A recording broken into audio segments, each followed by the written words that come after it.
प्रणाम आचार्य जी। मैं हंसराज कॉलेज का छात्र हूँ, कंप्यूटर साइंस डिपार्टमेंट से। मेरे मन में एक प्रश्न है जहाँ पे मैं थोड़ा दुविधा से भरा हुआ हूँ कि मेरा इस बार फाइनल ईयर और मैं कॉलेज से पास आउट हो जाऊँगा, तो मेरी फैमिली ने मुझे यहाँ पे पढ़ाने के लिए काफ़ी संघर्ष किया और मैंने भी काफ़ी संघर्ष किया यहाँ तक पहुँचने के लिए। उसके बाद कॉलेज ख़त्म होने के बाद मैं एक आईटी कंपनी ज्वाइन करने जा रहा हूँ जॉब करने के लिए, जो कि मेरी इस समय की ज़रूरत है और मेरे परिवार की भी यही इच्छा है और मुझे भी ये विषय पसंद है और मुझे काम करना पसंद है। परंतु जब मैं देखता हूँ कि इस तरीके से क्या मैं एक बड़े सोशल कॉज के लिए काम कर पाऊँगा, तो मुझे जवाब यही मिलता है, जैसा मेरा अनुभव लोगों से मिल के रहा है और कुछ लोगों को आपसे भी सुन के यही रहा है कि एक सोशल कॉज में आप अपना काम को उतना ज़्यादा से इम्पैक्टफुल तरीके से नहीं कर पाएंगे। तो परंतु मेरे पास अभी वर्तमान में और कोई चारा भी नहीं है इसके अलावा। तो मुझे अपने फैमिली को फाइनेंशियली सपोर्ट भी करना है, मेरे जो छोटे भाई हैं उनकी पढ़ाई के लिए, और मुझे भी एक फाइनेंशियल इंडिपेंडेंस चाहिए, जिस वजह से शॉर्ट टर्म में मुझे ये कार्य करना है। परंतु इन द लॉन्ग टर्म मैं ये करना चाहता हूँ कि मैं कुछ ऐसा काम करूँ कि जिससे मैं लोगों के लिए या सोशल इम्पैक्ट ज़्यादा एक रियल कॉज के लिए कुछ कार्य कर सकूँ, जिससे अपने ना सिर्फ अपने लिए बल्कि समाज के लिए भी और अपने लिए काफ़ी अच्छा कार्य कर सकूँ, जो कि एक असल मायने में सही काम होगा मेरे लिए। तो इस पे थोड़ा प्रकाश डालिए कि क्या। देखिए, हम सबसे पहले तो एक शारीरिक इकाई हैं, एक फिज़िकल एंटिटी है हम, और शरीर के रूप में हमारा जन्म दुनिया के लिए कुछ करने के लिए नहीं होता है। आप अपना शरीर लेकर के जन्मते हैं तो ये आपके जन्म के साथ ही निश्चित होता है कि आप अपने लिए ही सबसे ज़्यादा चिंतित रहेंगे और अपने ही हित या स्वार्थ के लिए काम करते रहेंगे।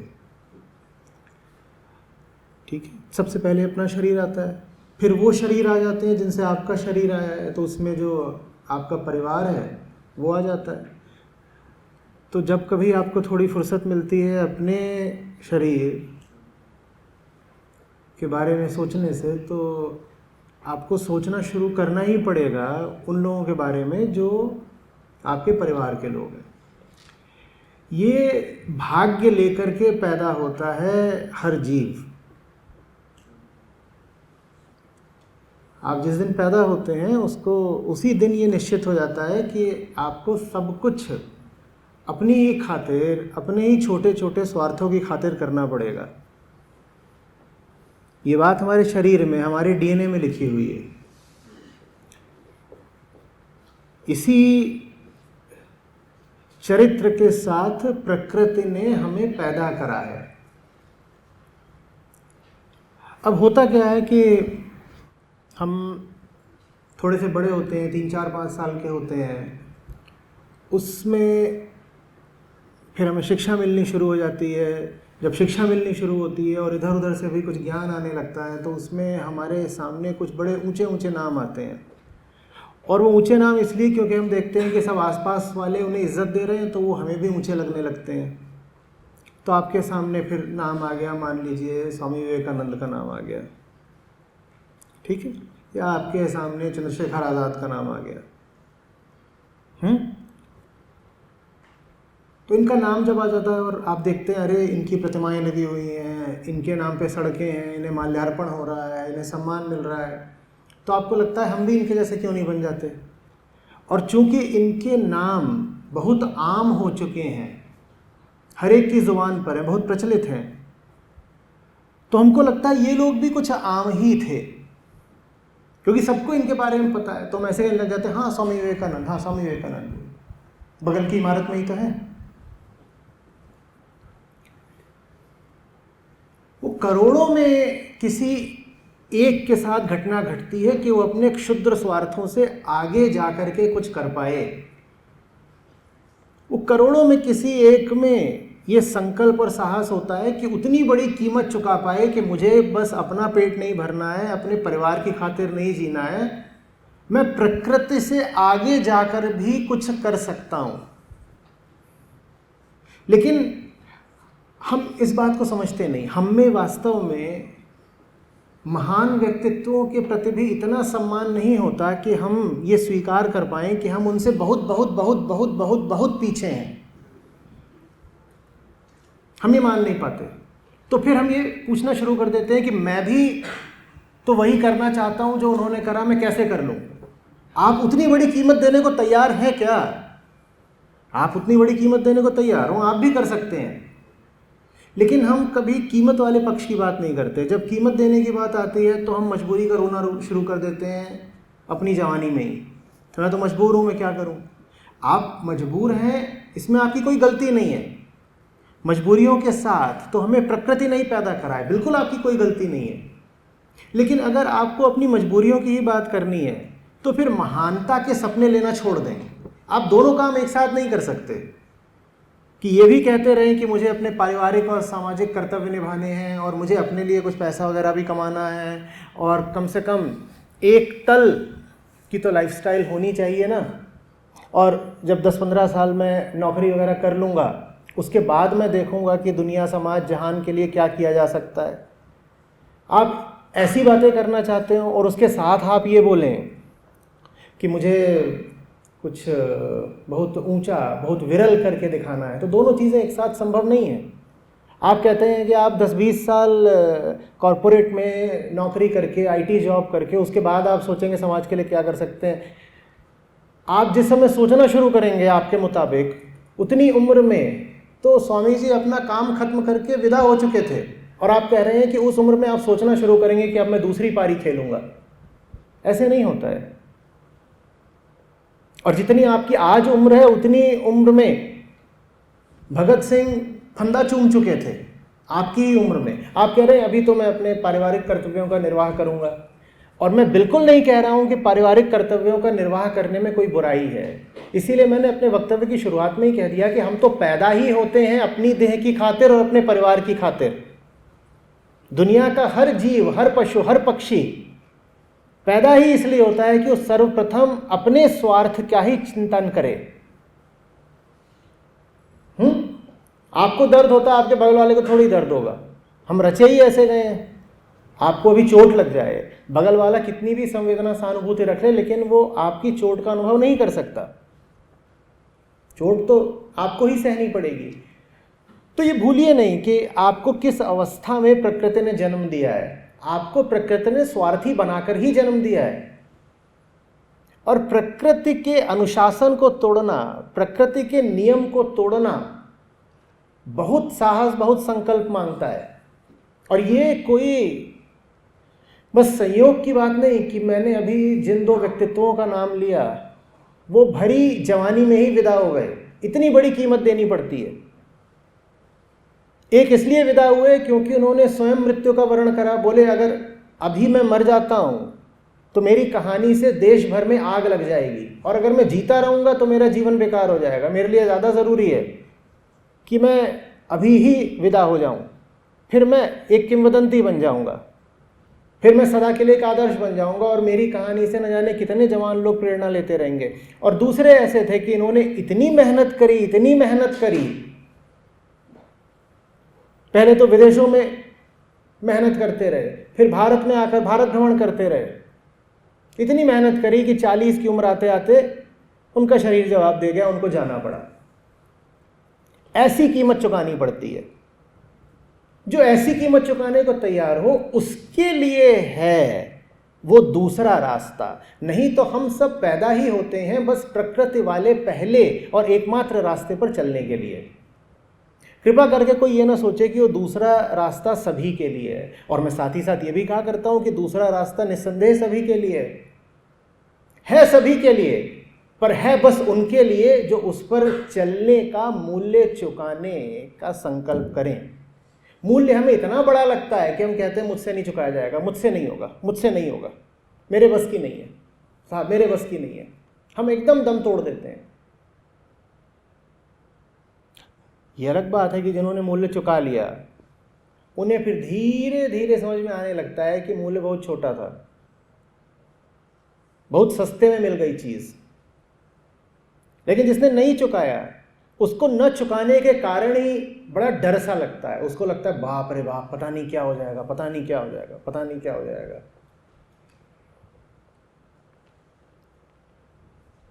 तो मैं क्या जवाब दूं बेटा आपकी बात का? आप कह रहे हो कि आर्थिक स्थितियां हैं या कई और कारण हैं जिसकी वजह से आपको आईटी जॉब करनी है और आपको परिवार की ज़रूरतों का ख्याल रखना है। मैं आपके साथ हूँ, आप करिए, बिल्कुल वही करिए जो आपको समझ में आता है। आपको अभी यही लग रहा है कि आपको अपनी और परिवार की ज़रूरतों का ख्याल रखना है तो आप रखिए, कोई पाप नहीं हो गया। बस इतना है कि जो ऊंची से ऊंची चीज़ आपको मिल सकती थी वो नहीं मिलेगी, पर कोई ज़रूरी भी नहीं है कि मिले। आप इसलिए थोड़ी पैदा होते हैं कि आपको मुक्ति मिल ही जाए। आप इसलिए पैदा होते हैं कि खाएं पिएं मौज करें, एक दिन मर जाएं। वो सब आपको भी मिल जाएगा, उसमें दिक्कत क्या है? तो मैं बिल्कुल नहीं कह रहा कि पाप हो गया अगर आप एक साधारण जीवन बिता रहे हैं। जाइए कोई कॉरपोरेट जॉब करिए, उसमें भी कुछ सुख कुछ दुख आते हैं, कुछ ऊंच कुछ नीच, सुविधाएं मिल जाती हैं, जीवन आराम से कट जाता है। अपेक्षाया भीतर एक बेचैनी बनी रहती है, कहीं ना कहीं पता रहता है कि ज़िंदगी बर्बाद जा रही है, पर ठीक है, जब ऐसा लगे ज़िंदगी बर्बाद जा रही है तो जाके शॉपिंग कर लो, मूवी देख लो।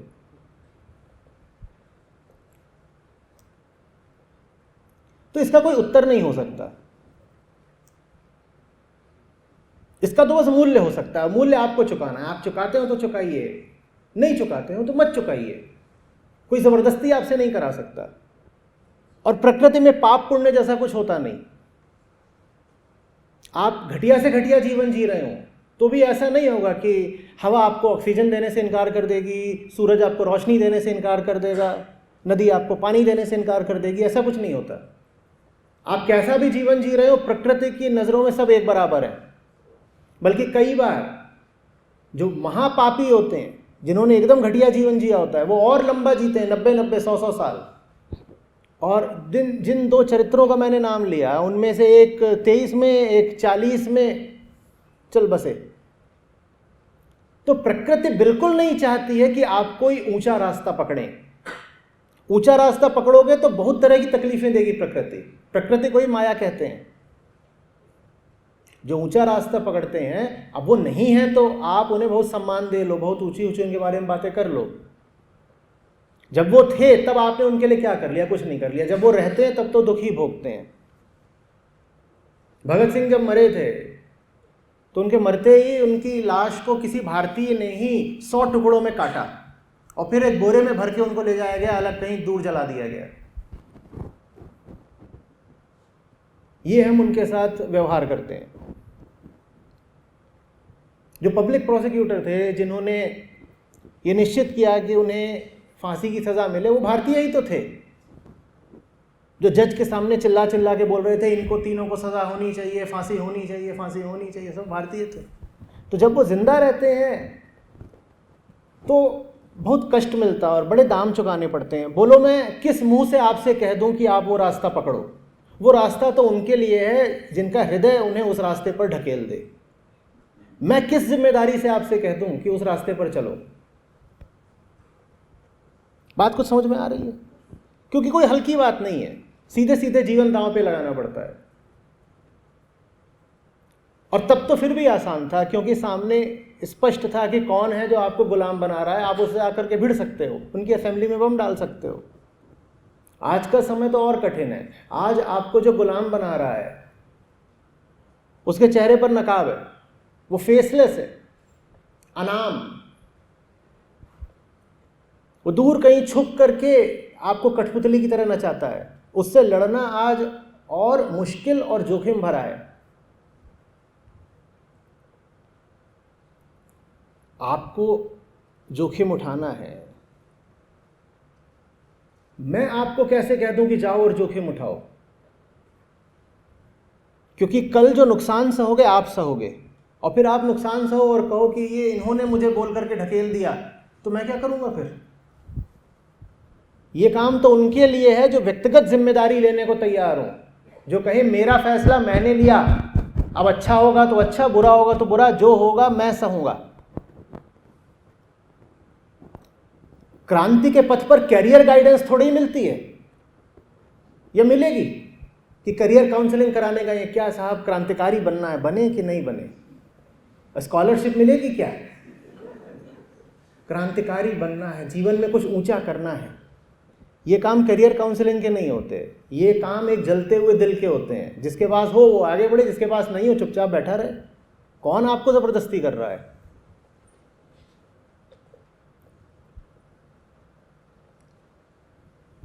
बात आ रही है समझ में?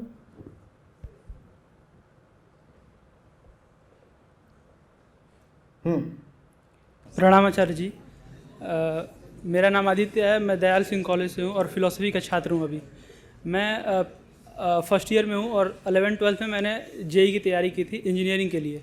तो फिर जेई की तैयारी की और जेई मेंस हो भी गया था मेरा, लेकिन उसके बाद पता चल गया था कि इंजीनियरिंग नहीं करना है, तो मैंने छोड़ दिया और फिर फिलॉसफी पढ़ना शुरू कर दिया, क्योंकि फिलॉसफी में इंटरेस्ट आने लगा था। और मेरा सवाल ये है कि जैसे हम लोग अभी बात करते हैं कि हमको बाहर कुछ चेंज करना है, समाज में कुछ चेंज करना है, लेकिन मुझे लगता है कि अभी मैं ही खुद उतना सीखा नहीं हूँ या फिर समझा नहीं हूँ चीज़ों को जितना ज़रूरी है समझना। तो मैं पहले बाहर चेंज करूँ या फिर खुद का ज्ञान बढ़ाऊँ, साहित्य पढ़ूँ, दर्शन पढ़ूँ? और ये पहला सवाल है। और दूसरा सवाल ये है कि जैसे आपने एक वीडियो में बात किया था कि प्लेटो का एक कॉन्सेप्ट था फिलोसोफर किंग का। तो जैसे जो फिलॉसफी से रिलेटेड लोग हैं, स्पिरिचुअलिटी से रिलेटेड लोग हैं, उन लोगों को पॉलिटिक्स में या फिर ब्यूरोक्रेसी में जाके सिस्टम को चेंज करने की कोशिश करनी चाहिए, या फिर मतलब बाहर से चेंज करने की कोशिश करनी चाहिए? नहीं, सिस्टम इसलिए थोड़ी बना है कि तुम उसके अंदर आकर के उसको बदल दोगे। कोई सिस्टम इसलिए निर्मित नहीं होता। सिस्टम में सेल्फ प्रिजर्वेशन निहित होता है। तुम सिस्टम को ही अगर तोड़ने लग गए तो सिस्टम बचा कहाँ? सिस्टम आपको अधिक से अधिक ये अनुमति दे सकता है कि आप सिस्टम को चमका दो। आप सिस्टम को सिस्टम द्वारा ही अनुमत तरीके से और आगे बढ़ा दो, लेकिन कोई व्यवस्था आपको ये अनुमति नहीं देगी कि आप उसको तोड़ दो, न वरना वो व्यवस्था कैसी फिर? तो इस तरीके का जो आप लोगों का विचार होता है कि हम व्यवस्था के अंदर जाकर व्यवस्था को बदल देंगे, ये बड़ा हास्यास्पद विचार होता है। ये ऐसी सी बात है कि आप कहें कि मैं ट्रेन के भीतर बैठकर ट्रेन की स्पीड बदल दूंगा, मैं सिस्टम के भीतर बैठ करके सिस्टम बदल दूंगा, मैं ट्रेन के भीतर बैठकर ट्रेन की पटरी बदल दूंगा। बदल सकते हो, पर आपको यही लगता है। और ऐसा लगने के पीछे भी निहित स्वार्थ है। स्वार्थ ये है कि सिस्टम में चले जाओ ना, सिस्टम इतनी सुख सुविधाएं देता है, वो ले लो ना, और साथ ही साथ ये कहने का गौरव भी बचा रहे कि हम यहाँ सिस्टम में मज़े मारने नहीं आए हैं, सिस्टम को बदलने आए हैं।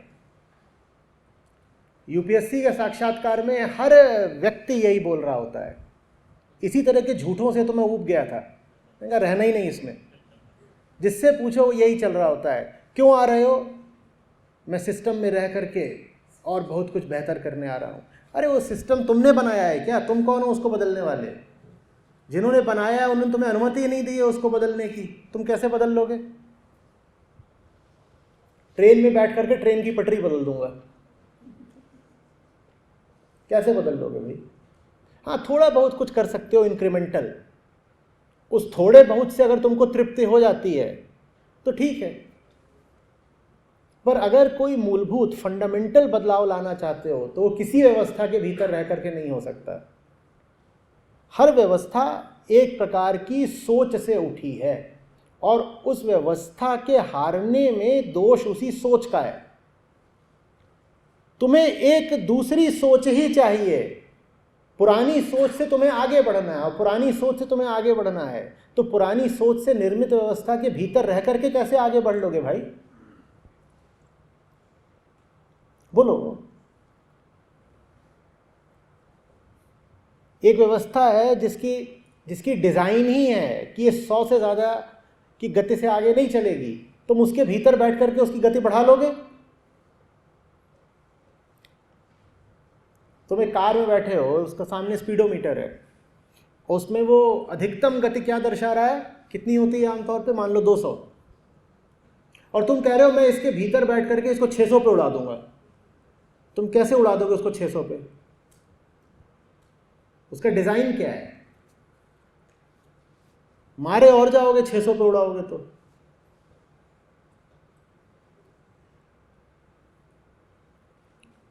ठीक है, तो ये सब बातें थोड़ी सुनने में हीरोइक वगैरह लगती हैं, पर इनमें हीरोइज्म कम है और कंफर्ट ज्यादा है, सोलास है, कंसोलेशन है।